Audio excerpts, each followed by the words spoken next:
Conflicto de los siglos. Capítulo 7. En la encrucijada de los caminos.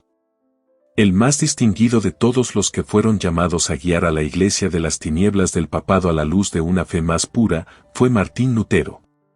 Celoso, ardiente y abnegado, sin más temor que el temor de Dios y sin reconocer otro fundamento de la fe religiosa que el de las Santas Escrituras, fue Lutero el hombre de su época.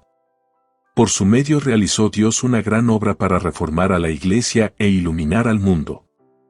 A semejanza de los primeros heraldos del Evangelio, Lutero surgió del seno de la pobreza. Sus primeros años transcurrieron en el humilde hogar de un aldeano de Alemania que con su oficio de minero ganara los medios necesarios para educar al niño. Quería que ese hijo fuese abogado, pero Dios se había propuesto hacer de él un constructor del gran templo que venía levantándose lentamente en el transcurso de los siglos.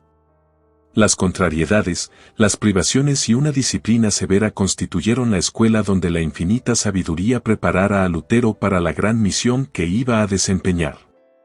El padre de Lutero era hombre de robusta y activa inteligencia y de gran fuerza de carácter, honrado, resuelto y franco. Era fiel a las convicciones que le señalaban su deber, sin cuidarse de las consecuencias. Su propio sentido común le hacía mirar con desconfianza el sistema monástico. Le disgustó mucho ver que Lutero, sin su consentimiento, entrara en un monasterio, y pasaron 2 años antes que el padre se reconciliara con el hijo, y aún así no cambió de opinión. Los padres de Lutero velaban con gran esmero por la educación y el gobierno de sus hijos. Procuraban instruirlos en el conocimiento de Dios y en la práctica de las virtudes cristianas. Muchas veces oía el hijo las oraciones que su padre dirigía al cielo para pedir que Martín tuviera siempre presente el nombre del Señor y contribuyese un día a propagar la verdad. Los padres no desperdiciaban los medios que su trabajo podía proporcionarles para dedicarse a la cultura moral e intelectual. Hacían esfuerzos sinceros y perseverantes para preparar a sus hijos para una vida piadosa y útil. Siendo siempre firmes y fieles en sus propósitos y obrando a impulsos de su sólido carácter, eran a veces demasiado severos, pero el reformador mismo, si bien reconoció que se habían equivocado en algunos respectos, no dejó de encontrar en su disciplina más cosas dignas de aprobación que de censura. En la escuela a la cual le enviaron en su tierna edad, Lutero fue tratado con aspereza y hasta con dureza. Tanta era la pobreza de sus padres que al salir de su casa para la escuela de un pueblo cercano, se vio obligado por algún tiempo a ganar su sustento cantando de puerta en puerta y padeciendo hambre con mucha frecuencia. Las ideas religiosas lóbregas y supersticiosas que prevalecían en su tiempo le llenaban de pavor. A veces se iba a acostar con el corazón angustiado, pensando con temor en el sombrío porvenir, y viendo en Dios a un juez inexorable y un cruel tirano más bien que un bondadoso Padre Celestial. Mas a pesar de tantos motivos de desaliento, Lutero siguió resueltamente adelante, puesta la vista en un dechado elevado de moral y de cultura intelectual que le cautivaba el alma. Tenía sed de saber, y el carácter serio y práctico de su genio le hacía desear lo sólido y provechoso más bien que lo vistoso y superficial.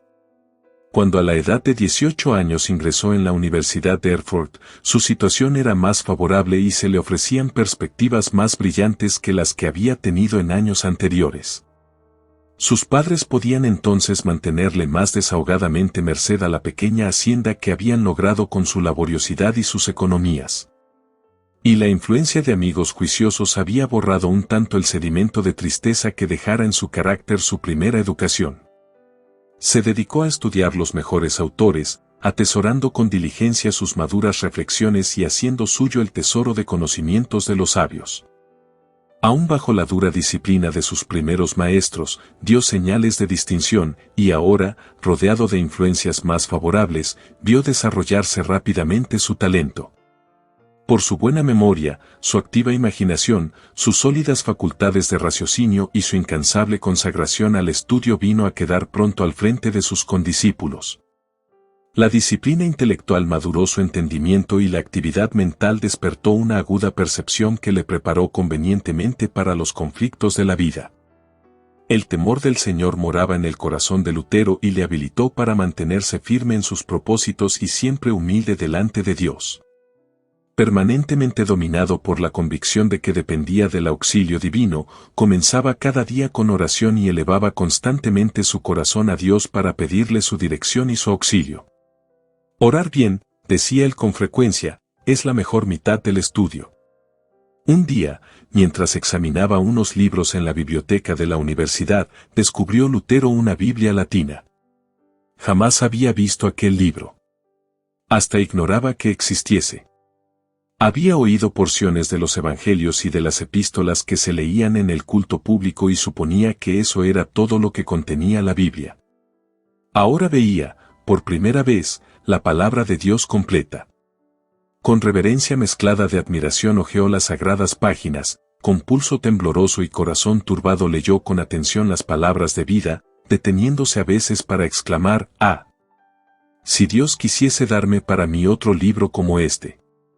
Los ángeles del cielo estaban a su lado y rayos de luz del trono de Dios revelaban a su entendimiento los tesoros de la verdad.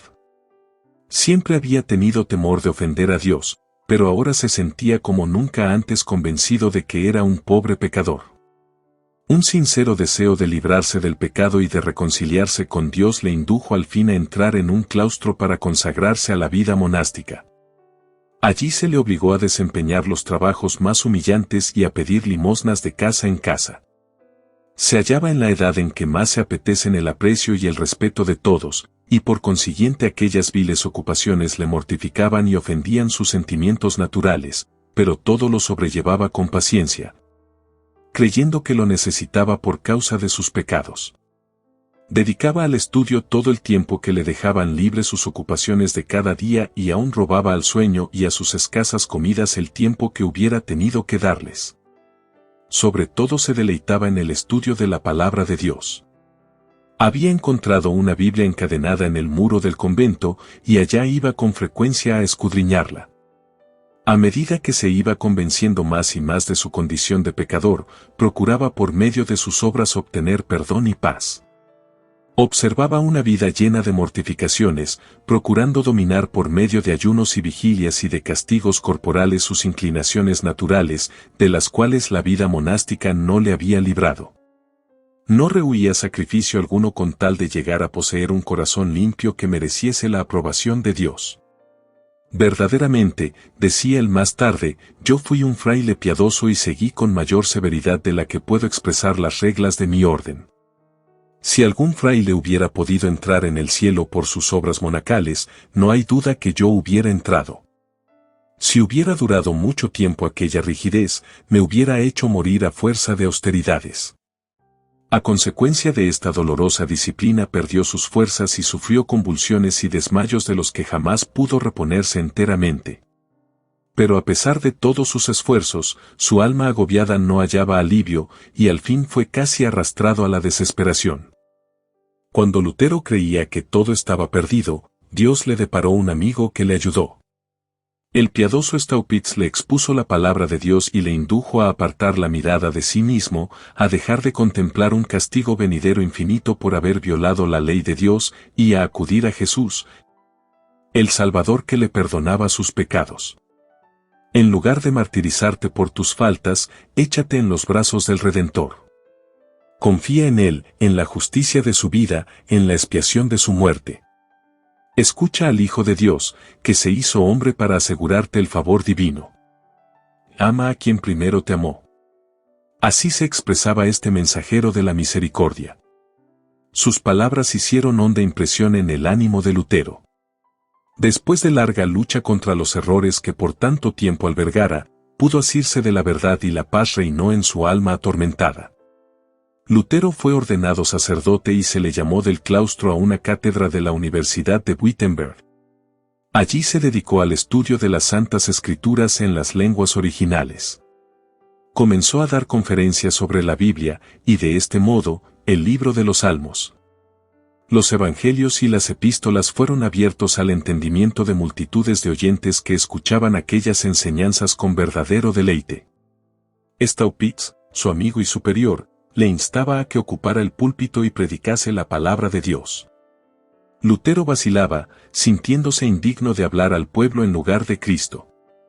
Solo después de larga lucha consigo mismo se rindió a las súplicas de sus amigos. Era ya poderoso en las sagradas escrituras y la gracia del Señor descansaba sobre él. Su elocuencia cautivaba a los oyentes, la claridad y el poder con que presentaba la verdad persuadía a todos y su fervor conmovía los corazones. Lutero seguía siendo hijo sumiso de la Iglesia papal y no pensaba cambiar. La providencia de Dios le llevó a hacer una visita a Roma.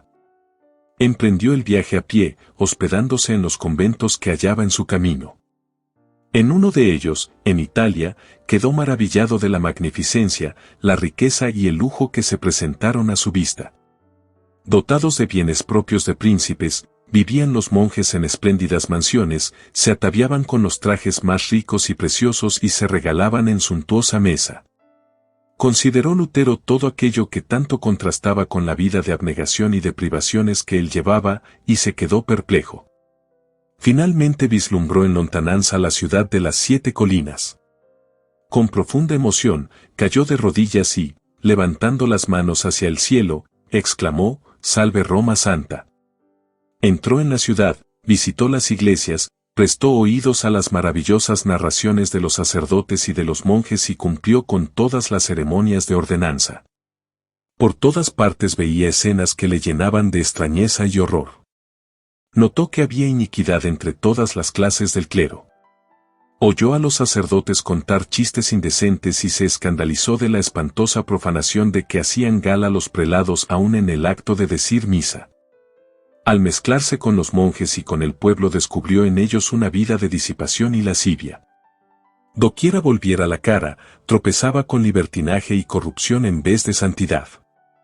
Sin verlo, escribió él, no se podría creer que en Roma se cometan pecados y acciones infames, y por lo mismo acostumbran decir, si hay un infierno, no puede estar en otra parte que debajo de Roma. Y de este abismo salen todos los pecados.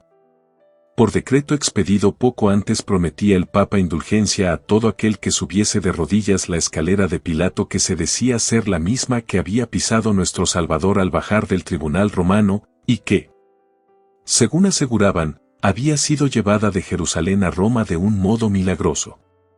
Un día, mientras estaba Lutero subiendo devotamente aquellas gradas, recordó de pronto estas palabras que como trueno repercutieron en su corazón, el justo vivirá por la fe. Romanos 1, 17. Se puso de pronto de pie y huyó de aquel lugar sintiendo vergüenza y horror. Ese pasaje bíblico no dejó nunca de ejercer poderosa influencia en su alma. Desde entonces vio con más claridad que nunca el engaño que significa para el hombre confiar en sus obras para su salvación y cuán necesario es tener fe constante en los méritos de Cristo. Sus ojos se habían abierto y ya no se cerrarían jamás para dar crédito a los engaños del papado. Al apartarse de Roma sus miradas, su corazón se apartó también, y desde entonces la separación se hizo más pronunciada, hasta que Lutero concluyó por cortar todas sus relaciones con la Iglesia papal. Después de su regreso de Roma, recibió Lutero en la Universidad de Wittenberg el grado de doctor en teología. Tenía pues mayor libertad que antes para consagrarse a las Santas Escrituras, que tanto amaba. Había formulado el voto solemne de estudiar cuidadosamente y de predicar con toda fidelidad y por toda la vida la palabra de Dios, y no los dichos ni las doctrinas de los papas. Ya no sería en lo sucesivo un mero monje, o profesor, sino el heraldo autorizado de la Biblia. Había sido llamado como pastor para apacentar el rebaño de Dios que estaba hambriento y sediento de la verdad. Declaraba firmemente que los cristianos no debieran admitir más doctrinas que las que tuviesen apoyo en la autoridad de las Sagradas Escrituras. Estas palabras minaban los cimientos en que descansaba la supremacía papal. Contenían los principios vitales de la Reforma. Lutero advirtió que era peligroso ensalzar las doctrinas de los hombres en lugar de la palabra de Dios. Atacó resueltamente la incredulidad especulativa de los escolásticos y combatió la filosofía y la teología que por tanto tiempo ejercieran su influencia dominadora sobre el pueblo. Denunció el estudio de aquellas disciplinas no solo como inútil sino como pernicioso. Y trató de apartar la mente de sus oyentes de los sofismas de los filósofos y de los teólogos y de hacer que se fijasen más bien en las eternas verdades expuestas por los profetas y los apóstoles. Era muy precioso el mensaje que Lutero daba a las ansiosas muchedumbres que pendían de sus palabras. Nunca antes habían oído tan hermosas enseñanzas. Las buenas nuevas de un amante salvador, la seguridad del perdón y de la paz por medio de su sangre expiatoria, regocijaban los corazones e inspiraban en todos una esperanza de vida inmortal. Encendióse así en Wittenberg una luz cuyos rayos iban a esparcirse por todas partes del mundo y que aumentaría en esplendor hasta el fin de los tiempos. Pero la luz y las tinieblas no pueden conciliarse. Entre el error y la verdad media un conflicto inevitable. Sostener y defender uno de ellos es atacar y vencer al otro. Nuestro Salvador ya lo había declarado: no vine a traer paz, sino espada. Mateo 10:34. Y el mismo Lutero dijo pocos años después de principiada la Reforma: no me conducía Dios, sino que me impelía y me obligaba, yo no era dueño de mí mismo, quería permanecer tranquilo. Y me veía lanzado en medio de tumultos y revoluciones. En aquella época de su vida estaba a punto de verse obligado a entrar en la contienda. La Iglesia romana hacía comercio con la gracia de Dios. Las mesas de los cambistas Mateo 21:12 habían sido colocadas junto a los altares y llenaba el aire la gritería de los que compraban y vendían. Con el pretexto de reunir fondos para la erección de la iglesia de San Pedro en Roma, se ofrecían en venta pública, con autorización del Papa, indulgencias por el pecado. Con el precio de los crímenes se iba a construir un templo para el culto divino, y la piedra angular se echaba sobre cimientos de iniquidad. Empero los mismos medios que adoptara Roma para engrandecerse fueron los que hicieron caer el golpe mortal que destruyó su poder y su soberbia. Aquellos medios fueron lo que exasperó al más abnegado y afortunado de los enemigos del papado, y le hizo iniciar la lucha que estremeció el trono de los papas e hizo tambalear la triple corona en la cabeza del pontífice. El encargado de la venta de indulgencias en Alemania, un monje llamado Tetzel, era reconocido como culpable de haber cometido las más viles ofensas contra la sociedad y contra la ley de Dios. Pero habiendo escapado del castigo que merecieran sus crímenes, recibió el encargo de propagar los planes mercantiles y nada escrupulosos del Papa. Con atroz cinismo divulgaba las mentiras más desvergonzadas y contaba leyendas maravillosas para engañar al pueblo ignorante, crédulo y supersticioso. Si hubiese tenido la Biblia no se habría dejado engañar. Pero para poderlo sujetar bajo el dominio del papado, y para acrecentar el poderío y los tesoros de los ambiciosos jefes de la Iglesia, se le había privado de la Escritura. Cuando entraba Tetzel en una ciudad, iba delante de él un mensajero gritando: la gracia de Dios y la del Padre Santo están a las puertas de la ciudad, y el pueblo recibía al blasfemo usurpador como si hubiera sido el mismo Dios que hubiera descendido del cielo.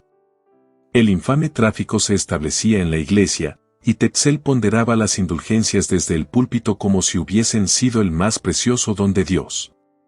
Declaraba que en virtud de los certificados de perdón que ofrecía, quedábanle perdonados al que comprara las indulgencias aun aquellos pecados que desease cometer después, y que ni aun el arrepentimiento era necesario. Hasta aseguraba a sus oyentes que las indulgencias tenían poder para salvar no solo a los vivos sino también a los muertos, y que en el instante en que las monedas resonaran al caer en el fondo de su cofre, el alma por la cual se hacía el pago escaparía del purgatorio y se dirigiría al cielo. Cuando Simón el mago intentó comprar a los apóstoles el poder de hacer milagros, Pedro le respondió: tu dinero perezca contigo, porque has pensado que el don de Dios se obtiene con dinero. Hechos 8:20. Pero millares de personas aceptaban ávidamente el ofrecimiento de Tetzel. Sus arcas se llenaban de oro y plata. Una salvación que podía comprarse con dinero era más fácil de obtener que la que requería arrepentimiento, fe y un diligente esfuerzo para resistir y vencer el mal. La doctrina de las indulgencias había encontrado opositores entre hombres instruidos y piadosos del seno mismo de la Iglesia de Roma, y eran muchos los que no tenían fe en acertos tan contrarios a la razón y a las Escrituras. Ningún prelado se atrevía a levantar la voz para condenar el inicuo tráfico, pero los hombres empezaban a turbarse y a inquietarse. Y muchos se preguntaban ansiosamente si Dios no obraría por medio de alguno de sus siervos para purificar su Iglesia. Lutero, aunque seguía adhiriéndose estrictamente al Papa, estaba horrorizado por las blasfemas declaraciones de los traficantes en indulgencias. Muchos de sus feligreses habían comprado certificados de perdón y no tardaron en acudir a su pastor para confesar sus pecados esperando de él la absolución, no porque fueran penitentes y desearan cambiar de vida, sino por el mérito de las indulgencias. Lutero les negó la absolución y les advirtió que como no se arrepintiesen y no reformasen su vida morirían en sus pecados. Llenos de perplejidad recurrieron a Tetzel para quejarse de que su confesor no aceptaba los certificados, y hubo algunos que con toda energía exigieron que les devolviese su dinero. El fraile se llenó de ira. Lanzó las más terribles maldiciones, hizo encender hogueras en las plazas públicas y declaró que había recibido del Papa la orden de quemar a los herejes que osaran levantarse contra sus santísimas indulgencias. Lutero inició entonces resueltamente su obra como campeón de la verdad. Su voz se oyó desde el púlpito en solemne exhortación. Expuso al pueblo el carácter ofensivo del pecado y enseñóle que le es imposible al hombre reducir su culpabilidad o evitar el castigo por sus propias obras. Solo el arrepentimiento ante Dios y la fe en Cristo podían salvar al pecador. La gracia de Cristo no podía comprarse, era un don gratuito. Aconsejaba a sus oyentes que no comprasen indulgencias, sino que tuviesen fe en el Redentor crucificado. Refería su dolorosa experiencia personal, diciéndoles que en vano había intentado por medio de la humillación y de las mortificaciones del cuerpo asegurar su salvación, y afirmaba que desde que había dejado de mirarse a sí mismo y había confiado en Cristo, había alcanzado paz y gozo para su corazón. Viendo que Tetzel seguía con su tráfico y sus impías declaraciones, resolvió Lutero hacer una protesta más enérgica contra semejantes abusos. Pronto ofreciósele excelente oportunidad. La iglesia del castillo de Wittenberg era dueña de muchas reliquias que se exhibían al pueblo en ciertos días festivos, en ocasión de los cuales se concedía plena remisión de pecados a los que visitasen la iglesia e hiciesen confesión de sus culpas. De acuerdo con esto, el pueblo acudía en masa a aquel lugar.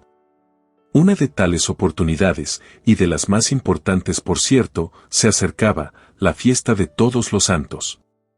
La víspera, Lutero, uniéndose a las muchedumbres que iban a la iglesia, fijó en las puertas del templo un papel que contenía 95 proposiciones contra la doctrina de las indulgencias. Declaraba además que estaba listo para defender aquellas tesis al día siguiente en la universidad, contra cualquiera que quisiera rebatirlas. Estas proposiciones atrajeron la atención general. Fueron leídas y vueltas a leer y se repetían por todas partes. Fue muy intensa la excitación que produjeron en la universidad y en toda la ciudad. Demostraban que jamás se había otorgado al Papa ni a hombre alguno el poder de perdonar los pecados y de remitir el castigo consiguiente. Todo ello no era sino una farsa, un artificio para ganar dinero valiéndose de las supersticiones del pueblo, un invento de Satanás para destruir las almas de todos los que confiasen en tan necias mentiras. Se probaba además con toda evidencia que el Evangelio de Cristo es el tesoro más valioso de la Iglesia, y que la gracia de Dios revelada en él se otorga de balde a los que la buscan por medio del arrepentimiento y de la fe. Las tesis de Lutero desafiaban a discutir, pero nadie osó aceptar el reto. Las proposiciones hechas por él se esparcieron luego por toda Alemania y en pocas semanas se difundieron por todos los dominios de la cristiandad.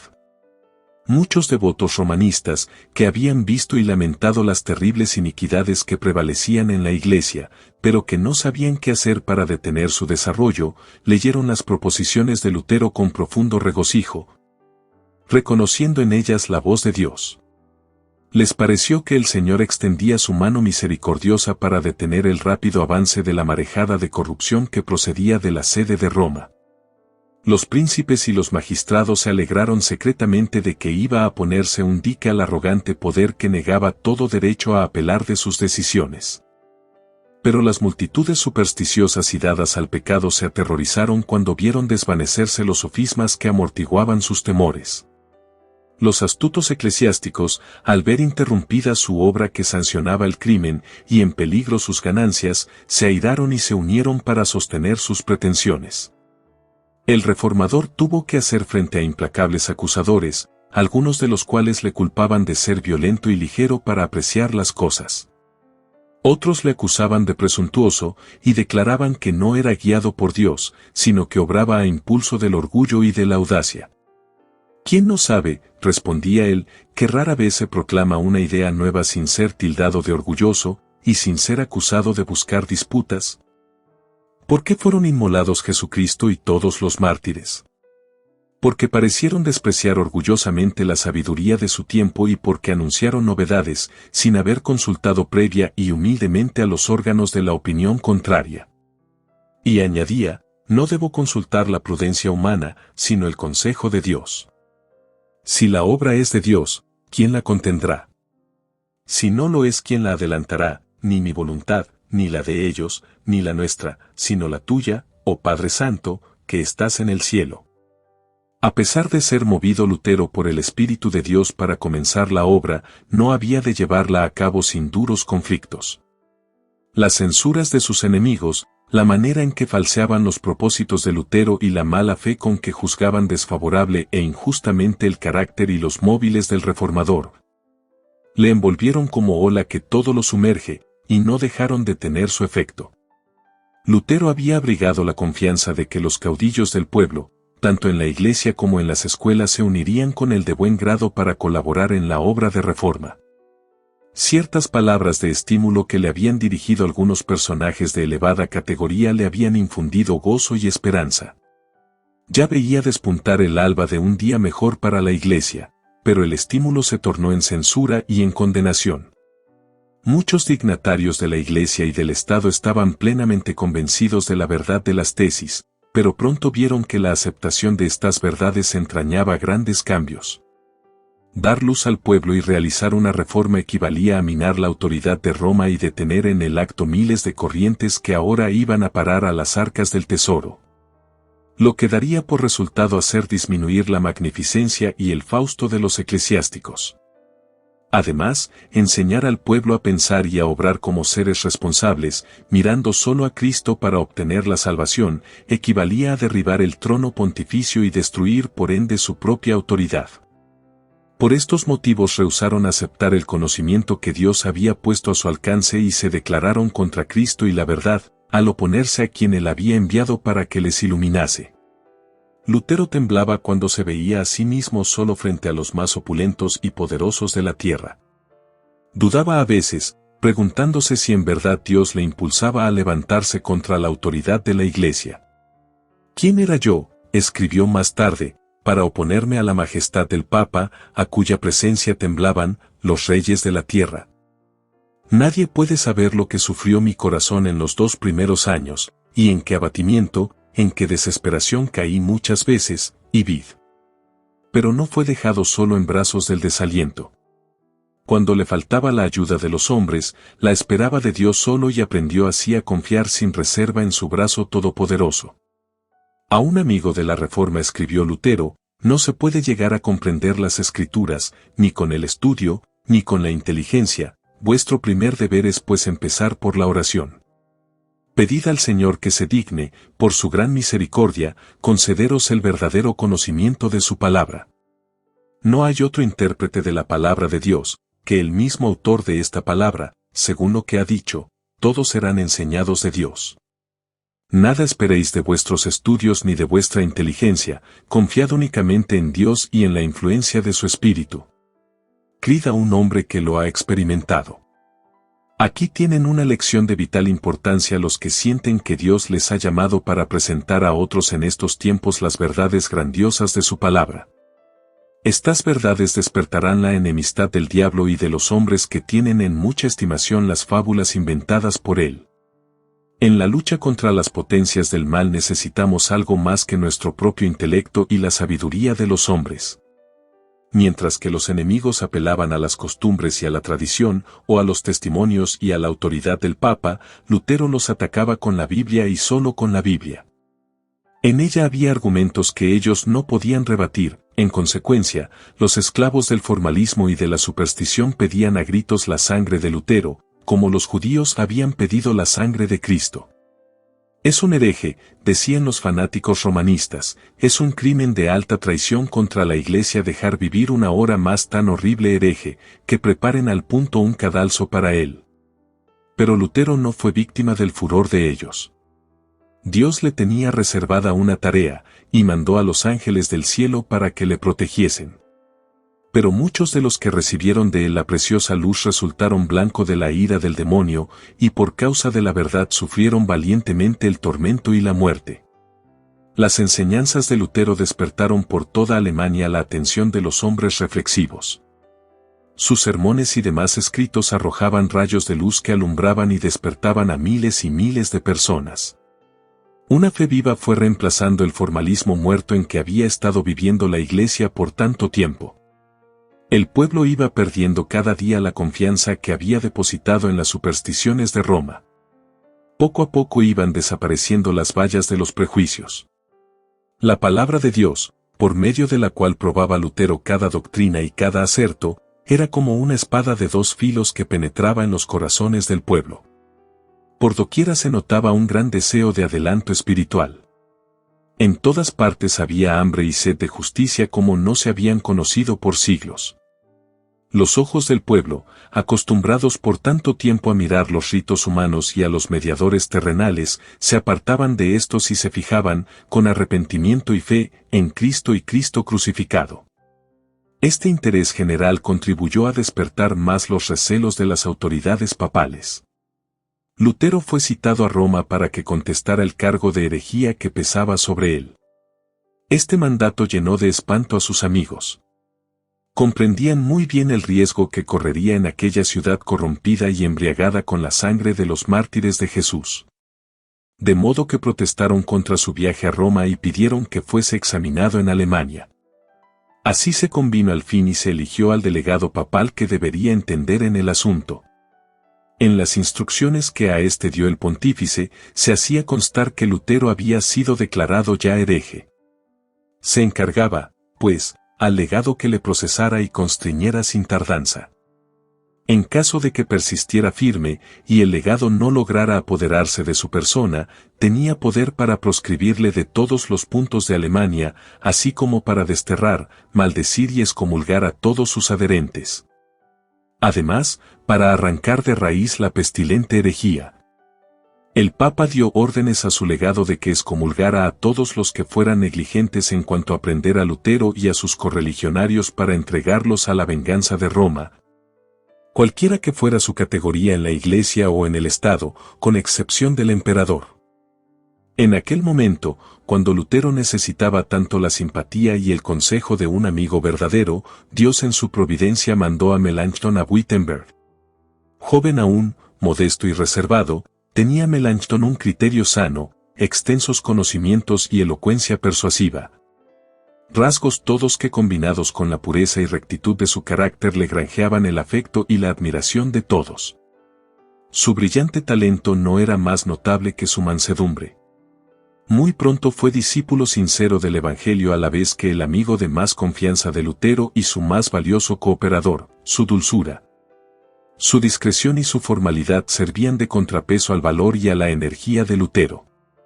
La unión de estos dos hombres en la obra vigorizó la reforma y estimuló mucho a Lutero. Augsburgo era el punto señalado para la verificación del juicio, y allá se dirigió a pie el reformador.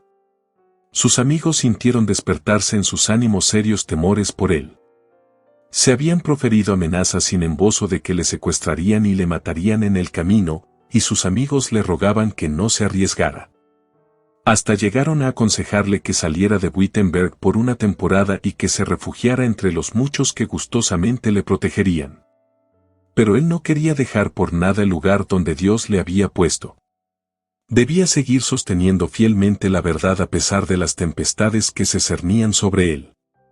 Sus palabras eran estas: soy como Jeremías, el hombre de las disputas y de las discordias, pero cuanto más aumentan sus amenazas, más acrecientan mi alegría. Han destrozado ya mi honor y mi reputación. Una sola cosa me queda, y es mi miserable cuerpo, que lo tomen, abreviarán así mi vida de algunas horas. En cuanto a mi alma, no pueden quitármela. El que quiere propagar la palabra de Cristo en el mundo, debe esperar la muerte a cada instante. Las noticias de la llegada de Lutero a Augsburgo dieron gran satisfacción al legado del Papa. El molesto hereje que había despertado la atención del mundo entero parecía hallarse ya en poder de Roma, y el legado estaba resuelto a no dejarle escapar. El reformador no se había cuidado de obtener un salvoconducto. Sus amigos le instaron a que no se presentase sin él y ellos mismos se prestaron a recabarlo del emperador. El legado quería obligar a Lutero a retractarse, o si no lo lograba, a hacer que lo llevaran a Roma para someterle a la suerte que habían corrido Hus y Jerónimo. Así que, por medio de sus agentes se esforzó en inducir a Lutero a que compareciese sin salvoconducto, confiando solo en el arbitrio del legado. El reformador se negó a ello resueltamente. No fue sino después de recibido el documento que le garantizaba la protección del emperador, cuando se presentó ante el embajador papal. Pensaron los romanistas que convenía conquistar a Lutero por una apariencia de bondad. El legado, en sus entrevistas con él, fingió gran amistad, pero le exigía que se sometiera implícitamente a la autoridad de la Iglesia y que cediera a todo sin reserva alguna y sin alegar. En realidad no había sabido aquilatar el carácter del hombre con quien tenía que habérselas. Lutero, en debida respuesta, manifestó su veneración por la Iglesia, su deseo de conocer la verdad, su disposición para contestar las objeciones que se hicieran a lo que él había enseñado, y que sometería sus doctrinas al fallo de ciertas universidades de las principales. Pero, a la vez, protestaba contra la actitud del cardenal que le exigía se retractara sin probarle primero que se hallaba en error. La única respuesta que se le daba era, retráctate, retráctate. El reformador adujo que su actitud era apoyada por las Santas Escrituras y declaró con entereza que él no podía renunciar a la verdad. El legado, no pudiendo refutar los argumentos de Lutero, le abrumó con un cúmulo de reproches, burlas y palabras de adulación, con citas de las tradiciones y dichos de los padres de la Iglesia, sin dejar al reformador oportunidad para hablar. Viendo Lutero que, de seguir así, la conferencia resultaría inútil, obtuvo al fin que se le diera, si bien de mala gana, permiso para presentar su respuesta por escrito. De esta manera, decía él, escribiendo a un amigo suyo, la persona abrumada alcanza doble ganancia: primero, que lo escrito puede someterse al juicio de terceros, y segundo, que hay más oportunidad para apelar al temor, ya que no a la conciencia, de un déspota arrogante y charlatán que de otro modo se sobrepondría con su imperioso lenguaje. En la subsiguiente entrevista, Lutero presentó una clara, concisa y rotunda exposición de sus opiniones, bien apoyada con muchas citas bíblicas. Este escrito, después de haberlo leído en alta voz, lo puso en manos del cardenal, quien lo arrojó desdeñosamente a un lado, declarando que era una mezcla de palabras tontas y de citas desatinadas. Lutero se levantó con toda dignidad y atacó al orgulloso prelado en su mismo terreno, el de las tradiciones y enseñanzas de la Iglesia, refutando completamente todas sus aseveraciones. Cuando vio el prelado que aquellos razonamientos de Lutero eran incontrovertibles, perdió el dominio sobre sí mismo y en un arrebato de ira exclamó: retráctate, que si no lo haces, te envío a Roma, para que comparezcas ante los jueces encargados de examinar tu caso. Te excomulgo a ti, a todos tus secuaces, y a todos los que te son o fueren favorables, y los expulso de la Iglesia. Y en tono soberbio y airado dijo al fin: retráctate o no vuelvas. El reformador se retiró luego junto con sus amigos, demostrando así a las claras que no debía esperarse una retractación de su parte. Pero esto no era lo que el cardenal se había propuesto. Se había lisonjeado de que por la violencia obligaría a Lutero a someterse. Al quedarse solo con sus partidarios, miró de uno a otro desconsolado por el inesperado fracaso de sus planes.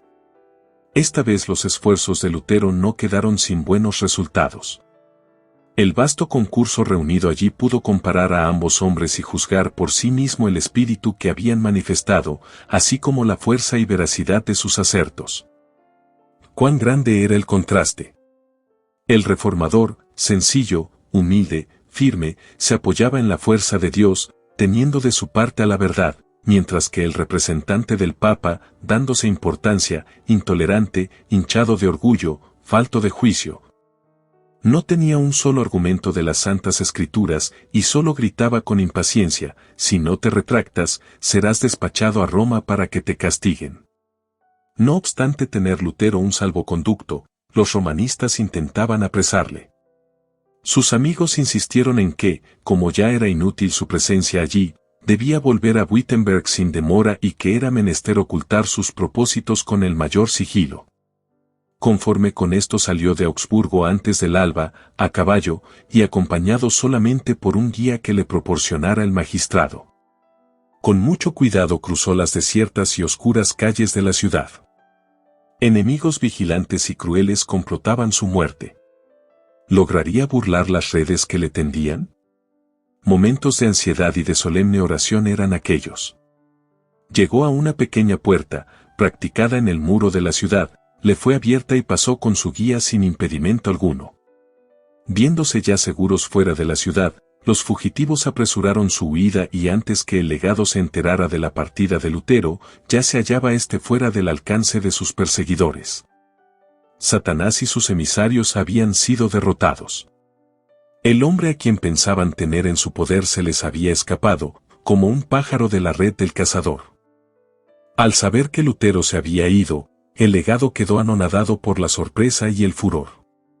Había pensado recibir grandes honores por su sabiduría y aplomo al tratar con el perturbador de la Iglesia, y ahora quedaban frustradas sus esperanzas. Expresó su enojo en una carta que dirigió a Federico, elector de Sajonia, para quejarse amargamente de Lutero y exigir que Federico enviase a Roma al reformador o que le desterrase de Sajonia.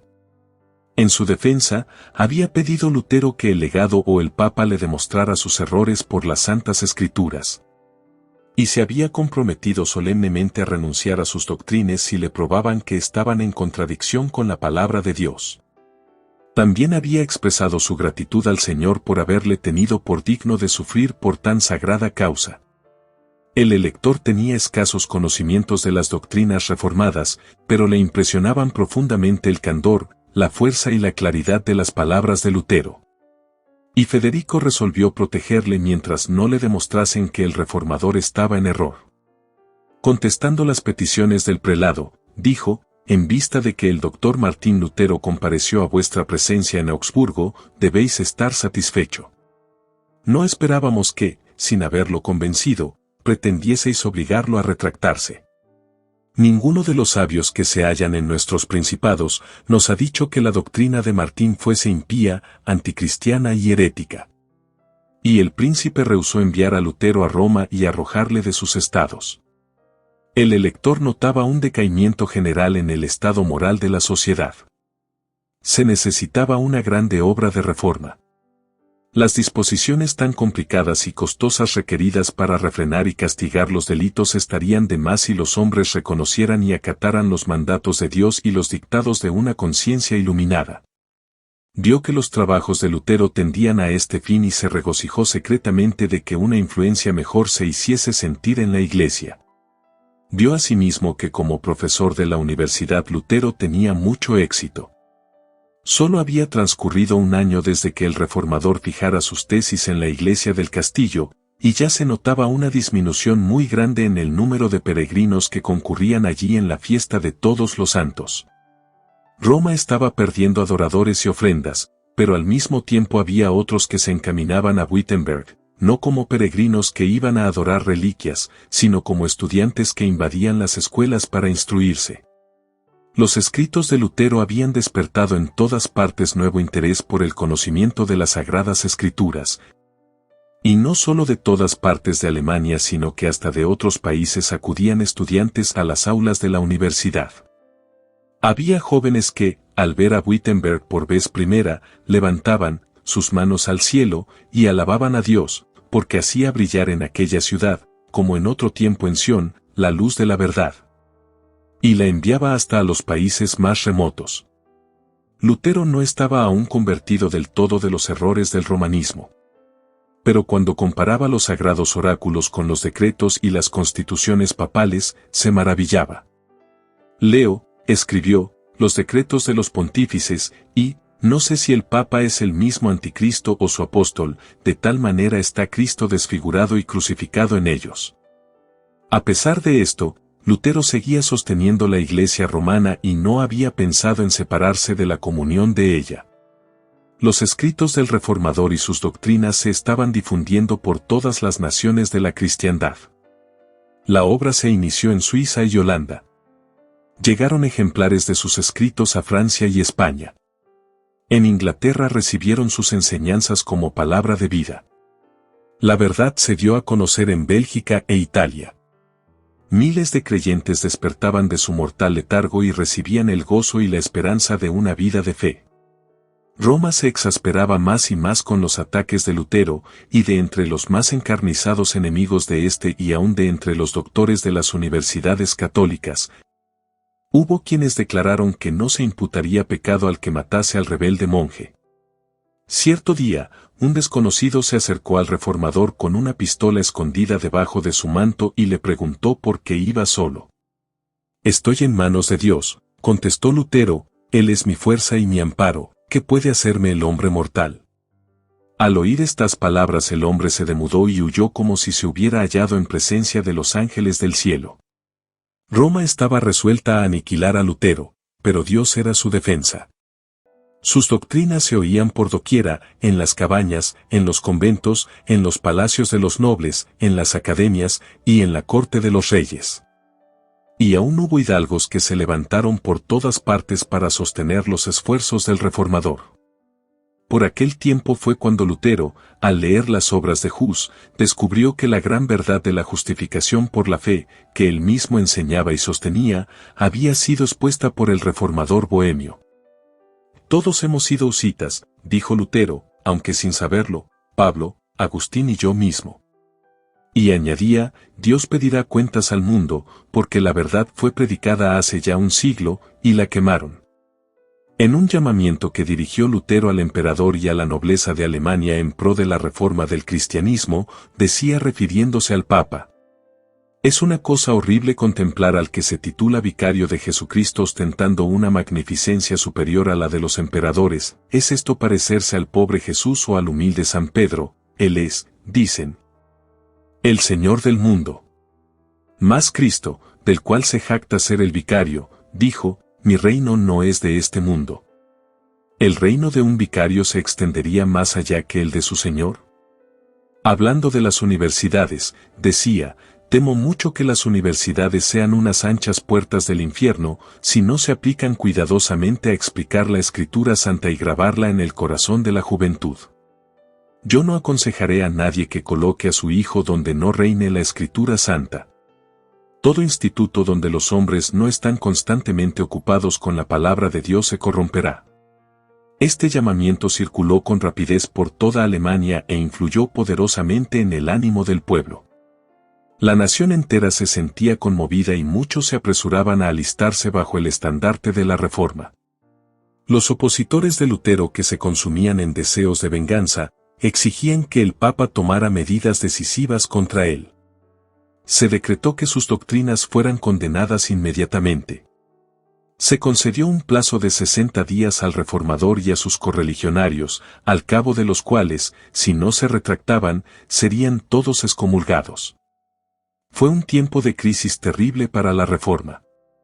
Durante siglos la sentencia de excomunión pronunciada por Roma había sumido en el terror a los monarcas más poderosos y había llenado los más soberbios imperios con desgracias y desolaciones.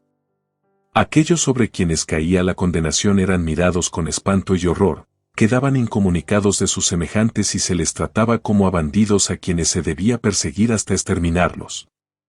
Lutero no ignoraba la tempestad que estaba a punto de desencadenarse sobre él, pero se mantuvo firme, confiando en que Cristo era su escudo y fortaleza. Con la fe y el valor de un mártir, escribía: «¿Qué va a suceder? No lo sé, ni me interesa saberlo. Sea donde sea que estalle el rayo, permanezco sin temor, ni una hoja del árbol cae sin el beneplácito de nuestro Padre Celestial, cuanto menos nosotros. Es poca cosa morir por el Verbo, pues que este Verbo se hizo carne y murió por nosotros, con él resucitaremos, si con él morimos, y pasando por donde pasó, llegaremos a donde llegó, y moraremos con él durante la eternidad. Cuando tuvo conocimiento de la bula papal, dijo, la desprecio y la ataco como impía y mentirosa. El mismo Cristo es quien está condenado en ella. Me regocijo de tener que sobrellevar algunos males por la más justa de las causas. Me siento ya más libre en mi corazón, pues sé finalmente que el Papa es el Anticristo y que su silla es la de Satanás. Sin embargo, el decreto de Roma no quedó sin efecto. La cárcel, el tormento y la espada eran armas poderosas para imponer la obediencia. Los débiles y los supersticiosos temblaron ante el decreto del Papa, y si bien era general la simpatía hacia Lutero, muchos consideraron que la vida era demasiado cara para arriesgarla en la causa de la Reforma. Todo parecía indicar que la obra del reformador iba a terminar. Pero Lutero se mantuvo intrépido. Roma había lanzado sus anatemas contra él, y el mundo pensaba que moriría o se daría por vencido. Pero con irresistible fuerza Lutero devolvió a Roma la sentencia de condenación y declaró públicamente que había resuelto separarse de ella para siempre. En presencia de gran número de estudiantes, doctores y personas de todas las clases de la sociedad, quemó Lutero la bula del Papa con las leyes canónicas, las decretales y otros escritos que daban apoyo al poder papal. Al quemar mis libros, dijo él, mis enemigos han podido causar mengua a la verdad en el ánimo de la plebe y destruir sus almas, por esto yo también he destruido sus libros. Ha principiado una lucha reñida, hasta aquí no he hecho sino chancear con el Papa, principié esta obra en nombre de Dios, y ella se acabará sin mí y por su poder. A los escarnios de sus enemigos que le desafiaban por la debilidad de su causa, contestaba Lutero, ¿quién puede decir que no sea Dios el que me ha elegido y llamado? ¿Y que ellos al menospreciarme no debieran temer que están menospreciando a Dios mismo? Moisés iba solo a la salida de Egipto, Elías estaba solo, en los días del rey Acab, Isaías solo en Jerusalén, Ezequiel solo en Babilonia.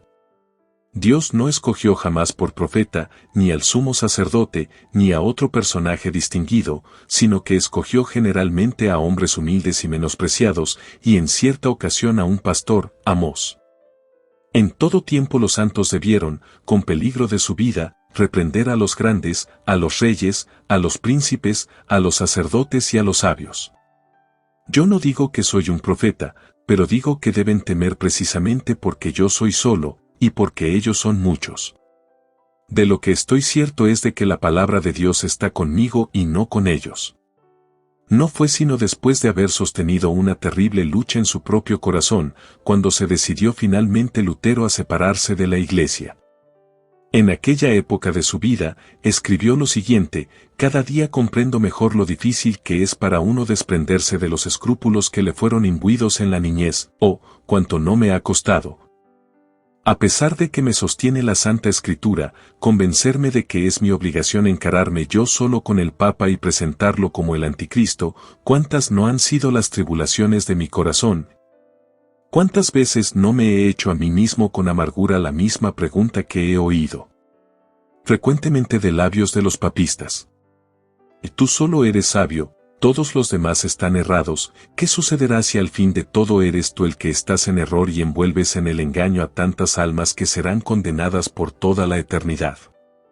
Así luché yo contra mí mismo y contra Satanás, hasta que Cristo, por su palabra infalible, fortaleció mi corazón contra estas dudas. El Papa había amenazado a Lutero con la excomunión si no se retractaba, y la amenaza se cumplió. Se expidió una nueva bula para publicar la separación definitiva de Lutero de la Iglesia romana. Se le declaraba maldito por el cielo, y se incluía en la misma condenación a todos los que recibiesen sus doctrinas. La gran lucha se iniciaba de lleno. La oposición es la suerte que les toca a todos aquellos a quienes emplea Dios para que prediquen verdades aplicables especialmente a su época. Había una verdad presente o de actualidad en los días de Lutero, una verdad que en aquel tiempo revestía especial importancia, y así hay ahora una verdad de actualidad para la Iglesia en nuestros días. Al Señor que hace todas las cosas de acuerdo con su voluntad le ha agradado colocar a los hombres en diversas condiciones y encomendarles deberes particulares. propios del tiempo en que viven y según las circunstancias de que estén rodeados. Si ellos aprecian la luz que se les ha dado, obtendrán más amplia percepción de la verdad. Pero hoy día la mayoría no tiene más deseo de la verdad que los papistas enemigos de Lutero. Existe hoy la misma disposición que antaño para aceptar las teorías y tradiciones de los hombres antes que las palabras de Dios.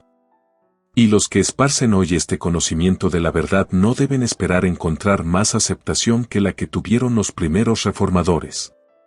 El gran conflicto entre la verdad y la mentira, entre Cristo y Satanás, irá aumentando en intensidad a medida que se acerque el fin de la historia de este mundo. Jesús había dicho a sus discípulos, si fueseis del mundo, el mundo os amaría como a cosa suya, mas por cuanto no sois del mundo, sino que yo os he escogido del mundo, por esto os odia el mundo. Acordaos de aquella palabra que os dije, el siervo no es mayor que su Señor. Si me han perseguido a mí, a vosotros también os perseguirán, si han guardado mi palabra, guardarán también la vuestra. Juan 15, 19 y 20. Y en otra ocasión había dicho abiertamente, ay de vosotros cuando todos los hombres hablaren bien de vosotros, pues que del mismo modo hacían los padres de ellos con los falsos profetas. Lucas 6, 26. En nuestros días el espíritu del mundo no está más en armonía con el espíritu de Cristo que en tiempos antiguos, y los que predican la palabra de Dios en toda su pureza no encontrarán mejor acogida ahora que entonces.